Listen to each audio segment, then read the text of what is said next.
Here we are at a synthetic wood shake changeout.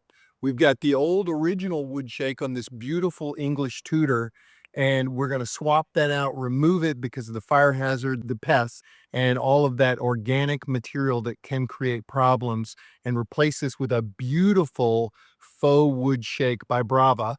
And it's just going to look great on this English Tudor. You got to be really careful here and figure out custom ways to try to protect this and get that old wood shake off this roof, which I can never overstate how much of a mess that is. So we want to be really careful with that. And let's go take a peek at some of these items. Probably going to have to try to take off as little as possible on the front and kind of push this back up over the back, and we'll come off the side over in the driveway. But back here, I'll show you a couple other little challenges. This glass right here, this leaded glass, so we're going to definitely cover that up as best we can. Make sure nothing hits that. I don't think anything will, but we want to just be careful.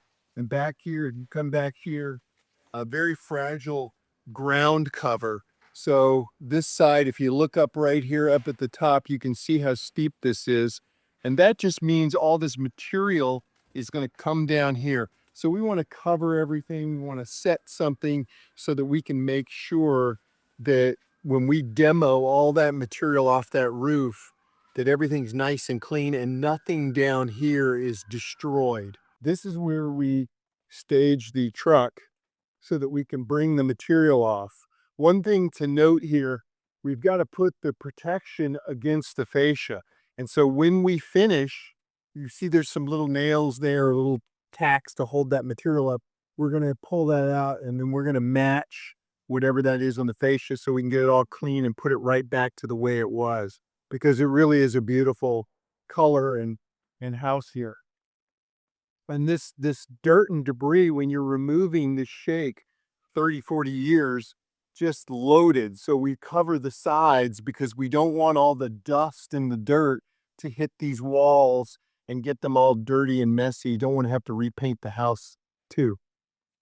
Okay, so today, day two, we're gonna try to get the rest of this done. There's some areas back here, particularly over on the side. We're gonna have to cover those AC. There's two big AC units. We want to make sure they're covered so that when the material on the side comes down, it doesn't get into those units. Not just from a mechanical standpoint, we don't want to mess it up, but also from a standpoint of just having all that dust and debris getting into that system. We want to keep it completely out of there.